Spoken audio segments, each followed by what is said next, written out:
Hello, moi c'est Laura et lui c'est Moses et nous sommes Christ in Us. Alors c'est vrai que ça fait un long moment et pendant ce temps il s'est passé tellement de choses. Alors nous nous sommes mariés, puis nous avons vécu notre premier voyage ensemble. Ensuite on a été relâchés par notre église pour aller implanter une église, vous le devinez bien, à Paris. Et là on est enfin prêt pour tout vous raconter. Alors vous savez ce qu'il vous reste à faire pour ne rien rater.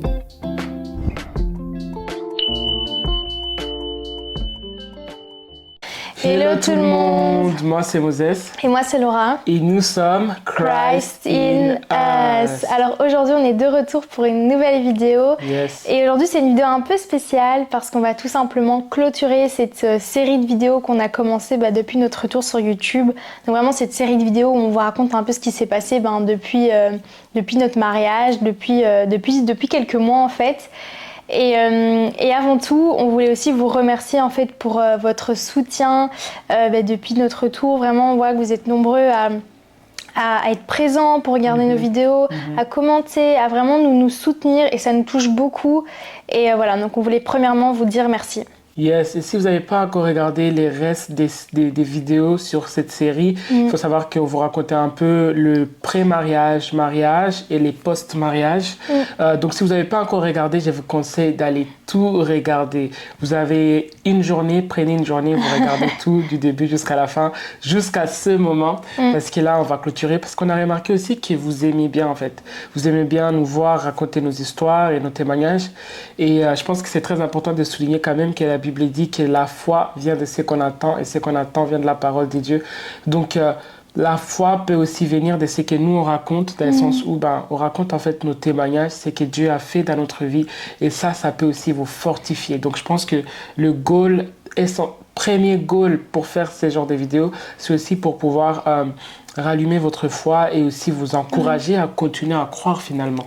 Ouais, le but c'est pas de montrer ou de se vanter qu'est-ce qui se passe dans nos vies ou pas du tout en fait, c'est vraiment le but c'est de partager ce que Dieu fait dans notre vie et on croit vraiment que ce qu'on partage ça peut être vraiment quelque chose qui peut vous encourager si vous passez par la même chose ou même si c'est pas le cas, mais on sait vraiment qu'il y a une puissance dans le témoignage donc c'est pour ça qu'on veut vraiment partager ça avec vous.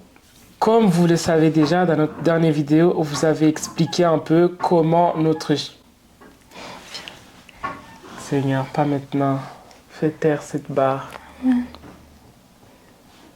Comme vous l'aurez compris dans toutes nos vidéos, on vous a un peu expliqué qu'est-ce qui s'est passé, comment on s'est marié et après le mariage, Dieu nous a demandé de déménager à Paris et qu'est-ce qui s'est passé entre.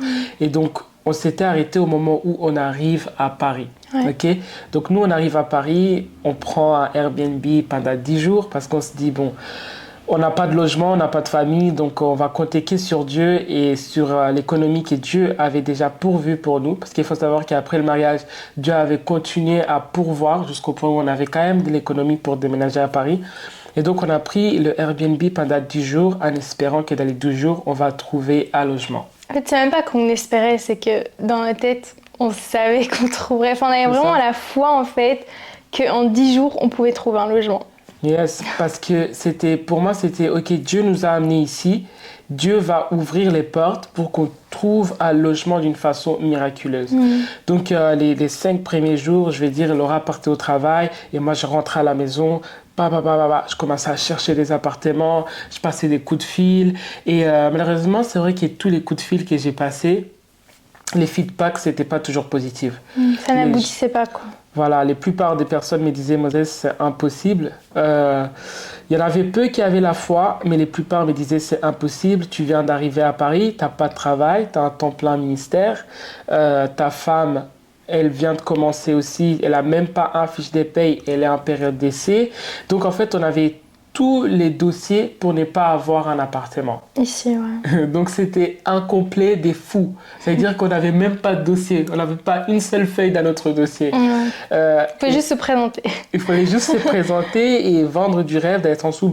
Tu sais, dans l'avenir, on sera comme ça. Mais pour l'instant, il n'y avait que dalle, comme on dirait en belge, qu'il n'y avait vraiment rien, quoi. Et donc, je me rappelle, au bout de 7e jour, j'étais hyper anxieux. hyper anxieux parce que dans mon esprit, je me disais, ok, ben, le Airbnb, ça nous coûte très très cher. Et en plus de ça, maintenant, si on doit encore prolonger les Airbnb, ça sera encore beaucoup plus cher, etc. J'essaie de trouver des solutions. Et je me rappelle ce qui me rendait anxieux, c'était aussi le fait de me dire, ok, ben, on ne peut pas retourner en arrière. Parce que ça, c'était quelque chose qu'on s'était mis en esprit, qu'on ne peut pas retourner en arrière. Ça veut dire que si on insistait de rester ici, je ne sais pas pourquoi, mais dans mon esprit, je me disais, Moses, vous allez peut-être être sans abri. Je ne sais pas. Et ça me rendait hyper anxieux de me dire, ok, vous allez peut-être être sans abri. Vous n'allez pas avoir de logement, rien du tout. Mais entre-temps aussi, on faisait des allers-retours en Belgique. Je pense qu'on avait fait 1 ou 2. Ouais. Et c'est vrai que ça nous coûtait déjà cher de faire des allers-retours. Et en plus de ça, la pression de logement était aussi là, quoi. C'était très, très présent. En fait, c'était un moment compliqué aussi parce que donc il y avait la pression du logement. Moi, je venais de commencer un nouveau travail. Il faut savoir que mes débuts à mon travail étaient assez compliqués pour moi. Je me suis retrouvée dans un milieu que je ne connaissais pas du tout, un milieu assez stressant, en tout cas quand je suis arrivée, parce que c'était une période à mon travail où en fait il y avait beaucoup de choses. Et du coup, je suis arrivée en plein milieu des trucs stressants. Et donc, c'est vrai que en fait, en plus de l'anxiété en fait par rapport au logement, moi, j'étais très, très, très anxieuse. Je pensais, pour vous dire, en fait, je pensais même pas, en fait, que on allait prolonger on allait me donner un CDI, tout simplement, après ma période d'essai, parce que j'ai cru que ça allait pas le faire, soit c'est moi de mon côté, j'allais tout simplement arrêter, soit c'est eux, ils allaient me dire, Laura, on n'est pas satisfait de toi. Et en fait, c'est juste qu'il y avait un peu de trop d'un coup, il y avait le stress du logement, et puis moi de mon côté, c'était plus compliqué ce que j'imaginais en fait. Et ça rendait pas les choses faciles. Donc franchement, les premières semaines, elles étaient très très dures. Yes. Et c'est vrai que finalement, après 10 jours d'Airbnb, on n'avait pas trouvé de logement. Pourtant, on avait la foi, mais Dieu nous l'a pas donné. Dieu nous l'a pas donné parce qu'en final, on avait encore un peu d'économie. Donc, ça pouvait nous permettre d'accord reprendre à Airbnb. Donc, il faut savoir qu'après les 10 jours, c'est là qu'on a commencé maintenant à prendre les Airbnb d'une manière mensuelle. Il faut savoir qu'à Airbnb, peu importe où c'est, et il faut savoir que nous, on ne voulait pas s'éloigner du travail de ma femme. Il faut savoir que le travail de ma femme, c'est dans Paris. Et donc, nous, il ne fallait pas qu'on soit loin de Paris. Il ne faut pas qu'on se retrouve dans le 7C, toutes des choses comme ça. Et donc, je me rappelle, en fait, que on était parti en Belgique, mais les moments où on allait revenir en France, on n'allait pas avoir de logement. Et du coup, il fallait que Dieu puisse faire un miracle. Et entre-temps, on a réussi à booker un Airbnb pendant 1 mois. Ouais, en fait, on attendait en fait une confirmation pour un Airbnb. Comme on savait pas ce qui allait se passer, en fait, nous on voulait pas booker trop à l'avance non plus le prochain Airbnb parce que on n'avait pas envie non plus de nous mettre dans l'embarras dans le sens où on book un truc puis finalement on doit l'annuler, puis il faut savoir que l'argent du coup le temps qu'on te le renvoie, enfin bref, c'était tout un processus. On s'est dit ok, on va pas prendre ce risque non plus. Mais en même temps, du coup, on était arrivé à un point où du coup, il fallait trouver un autre Airbnb. Et du coup, c'est vrai qu'on devait retourner en Belgique.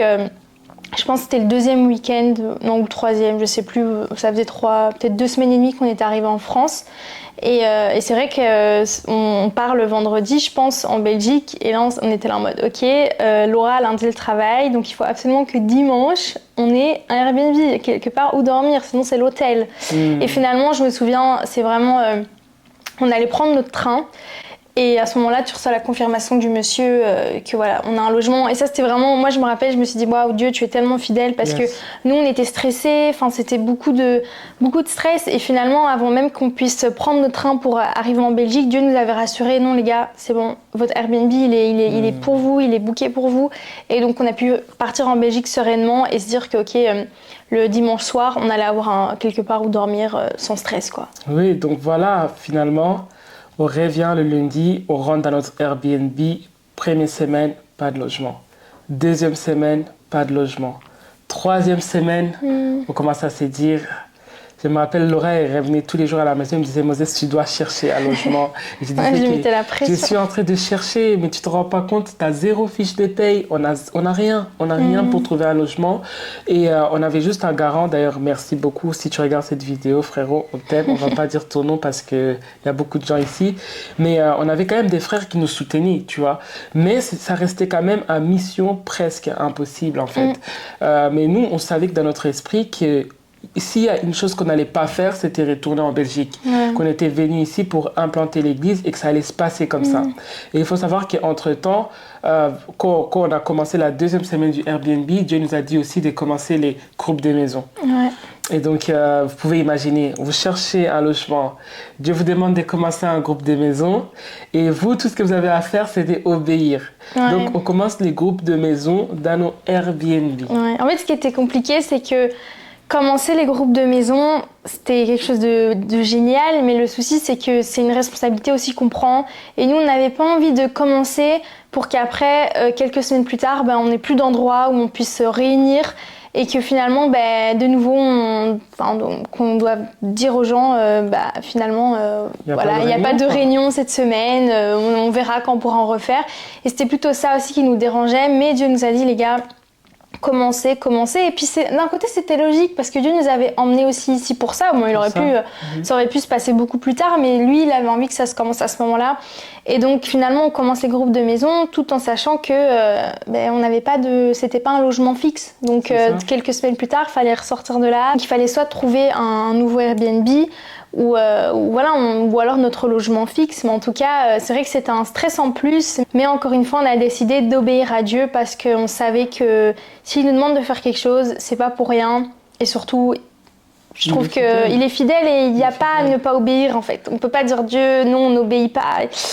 On arrive à un stade de notre vie aussi, je pense, où en fait on peut pas compromettre en fait l'obéissance tout simplement. Je pense que l'obéissance pour nous c'est devenu un peu la clé qui nous garde. Parce que finalement, si on commence à désobéir maintenant, on est venu tellement loin que si on commence à désobéir maintenant, ça peut amener beaucoup de déséquilibres dans notre vie. Et aussi, ça peut ramener beaucoup de choses, en fait, juste parce que à ce moment-là, je me rappelle, j'avais fait cette prière et j'avais dit, Dieu, si on va commencer les Airbnb, on va commencer les groupes de maisons dans le Airbnb, fais en sorte qu'on puisse jamais perdre la consistance. Parce que pour moi, c'était important que si tu commences, assure-toi que tu vas être consistant. Donc, tous les 2 semaines, parce qu'on avait décidé de faire tous les 2 semaines, tous les 2 semaines, on allait avoir notre réunion et notre moment de agapé avec les frères et sœurs. Et donc, on a commencé et au même moment, la pression devient encore plus grande parce que maintenant, tu as la pression de home group, la pression de travail et la pression de logement. Et ce qui était aussi compliqué, c'est que du coup, nous, on logeait en dehors de Paris, mais quand même, c'était pas hyper loin, mais c'était un petit trajet quand même. Et moi, du coup, j'avais accumulé énormément de fatigue, j'étais même tombée hyper malade à un moment donné. Et ça aussi, c'était compliqué. En fait, pour moi, les trajets, en fait, c'est vraiment la semaine, je la dédiais vraiment qu'à mon travail. Et pour moi, c'était nouveau, parce qu'à la base, c'était mon premier temps plein, en fait, tout simplement. Et donc, c'était aussi très nouveau pour moi de vraiment, du lundi au vendredi, tout donner pour le travail. Et quand je dis tout donner, c'est dans le sens où en fait les trajets étaient quand même assez longs, et du coup l'aller puis le retour, et puis en fait j'avais accumulé trop de fatigue, et donc ça aussi ça jouait beaucoup. Donc c'est vrai que les premières semaines ici elles étaient très très intenses, vraiment. Les premières semaines à France c'est très dur. Waouh, c'était comme s'il y avait un mur qu'on devait briser, quoi. Mais il n'y avait pas qu'un seul, il y avait un mur et il y avait un autre derrière. Et je me rappelle, c'était hyper intense. Et puis 4e semaine, toujours pas de logement. On s'est dit, OK, on va prolonger notre Airbnb de 1 mois. Donc on arrive à la fin de notre mois qu'on avait payé. Donc maintenant, ça fait déjà 4 semaines, on est dans l'Airbnb, toujours pas de logement. On s'est dit, écoute, on va pas prendre des risques, on va prolonger encore 1 mois. Et on a dit au Seigneur, dans le 1 mois, Seigneur, c'est tout ce qui nous reste. Ouais, en fait, il nous restait assez d'argent pour ce mois-là. Mais par contre, s'il fallait encore prolonger 1 mois de plus, on n'avait pas assez d'argent pour ça. On avait encore assez d'argent à la limite pour payer quelques petits trucs, ou 2 semaines, oui, ou à la limite, j'allais dire notre première caution de l'appartement, mais même ça, je pense qu'on n'avait pas assez. Donc en fait, on a vraiment dit, Seigneur, là, par contre, après ça, on ne veut pas rentrer, hein, mais c'est vrai que... On rentabilise pas, il n'y a plus de sous. Il n'y a plus de sous, quoi, donc... Donc c'est vrai qu'à ce moment-là, là, ça devenait assez critique, quoi. Ouais, c'était panique à bord. Et je me rappelle, au même moment, on était en train de keep up avec les home groups. Et au même moment, je me rappelle, Dieu me disait aussi, Moses, au lieu d'être en panique parce que vous n'avez pas d'appartement, passe plus du temps avec moi, à me chercher, à t'instruire, à faire plein de trucs. Il faut savoir qu'à ce moment-là aussi, Laura, finalement, elle commence à avoir aussi ses fiches de paye. Donc là, elle avait 2 fiches de paye. Et donc, en fait, je me suis juste, j'ai dit, Seigneur, je sais qu'on est venu ici pour toi. Je veux faire de mon mieux pour chercher d'appartements, mais je ne veux pas non plus me torturer juste en cherchant des appartements. Je vais commencer à faire des suivis, j'ai commencé à faire les évangélisations. Donc, j'ai juste commencé à m'occuper du royaume et des choses, en fait, que je suis venu faire ici en France, finalement. Et finalement, ça t'a apporté beaucoup de paix et sérénité, parce que c'est vrai que je pense, le moment où on était le plus serein aussi, c'était finalement à ce moment-là. Oui. Tu sais, moi, j'avais aussi commencé à avoir ma petite routine. Finalement, le travail, ça commençait à aller beaucoup mieux. J'avais beaucoup moins de stress. Je m'étais habituée, ça allait mieux au travail. Donc, finalement, on avait commencé à... Voilà, on vivait beaucoup plus dans la sérénité, dans la paix, et c'était plus facile, quoi. C'est ça, malgré la pression, je dirais que Dieu a finalement été notre paix, en fait. Et qu'on s'est souvenu pourquoi on était ici. Et on s'est focalisé sur le pourquoi on est ici. Je pense qu'ici, on peut donner un conseil par rapport à ça. C'est quand vous traversez des moments aussi difficiles, rappelez-vous du pourquoi vous êtes là, en fait. Pourquoi Dieu vous a mis là, pourquoi vous êtes retrouvé dans cette situation. Et puis, c'est quoi les promesses de Dieu par rapport à toute cette situation. En tout cas, à ce moment-là, encore comme je l'ai dit, pas de retour en arrière. Et on arrive finalement, dernière semaine de décembre. Et là, on a une bonne nouvelle. On ressentait déjà un peu avant qu'on avait la grâce d'appartement parce que Laura avait fait quelques visites et ça avait l'air de bien aller quand même. Mais voilà, c'était pas les appartements qui nous plaisaient et ça restait quand même loin de Paris. Et donc finalement, qu'est-ce qui se passe? On va dire, peut-être une semaine et demie avant janvier. Rentre en contact avec quelqu'un, notre pasteur nous met en contact avec quelqu'un et cette personne-là, en fait, elle nous ouvre les portes pour l'appartement. Et donc, Dieu a pourvu. Et je me rappelle, il nous restait... On n'avait même pas assez pour pouvoir prendre l'appartement en question. Mais au même moment qu'on a eu la nouvelle pour l'appartement, Dieu nous a encore surpris avec des finances. Donc, on a reçu des soutiens de la part de notre église et ça nous a permis, en fait, de prendre notre appartement, de meubler un peu et de commencer enfin notre vie à Paris. Ouais, donc finalement, après tout ça... les choses se sont vraiment apaisées. Et puis aussi, je pense, ce qu'on n'a pas dit, c'est que notre logement est vraiment... il n'est pas dans Paris, mais il est à ça, quoi. Il est à côté de la porte de Paris. Et donc, finalement, moi, je suis super rapidement au travail. Donc, ça aussi, c'est une grâce parce que j'avais vraiment demandé à Dieu. J'avais dit, Seigneur, OK, moi, je travaille la semaine, mais j'ai vraiment envie de pouvoir faire plus pour toi la semaine. Donc ça veut dire travailler sur les projets de l'église, les trucs comme ça, enfin faire d'autres choses et pas juste être focalisé du lundi au vendredi sur le travail. Oui, parce qu'on a aussi notre communauté YouTube. Et surtout les montages YouTube, des trucs comme ça qui finalement prennent du temps et qui peuvent pas que être faits le week-end. Et du coup j'avais vraiment demandé à Dieu, Seigneur, voilà... J'aime ce que je fais en dehors du travail et j'aimerais tellement pouvoir en profiter la semaine aussi pour pouvoir le faire. Et finalement, Dieu nous a vraiment donné un logement je dirais pas à côté de mon travail, mais vraiment, je suis super rapidement au travail. Et ça, c'est vraiment une grâce parce que même nous, on demandait même pas forcément à Dieu en fait d'être aussi proche parce que c'est pas que ça nous semblait impossible, mais c'était un peu... avec notre budget, avec tout ce qu'on a, on va pas se voiler la face non plus, tu vois. Mais finalement, Dieu nous a tellement surpris, on est super, super, super reconnaissants et tellement contents en fait. Donc voilà. Yes, donc Dieu nous a vraiment bénis. Ici, il y a quelque chose qu'on a retenu, c'est que beaucoup de personnes vont pas croire comme vous êtes en train de croire. Beaucoup de personnes, Dieu les a pas révélé la vision qu'il vous a révélée. Donc nous, on a eu beaucoup de personnes qui ont essayé de nous décourager, parce qu'en tout cas, on n'a jamais été découragés.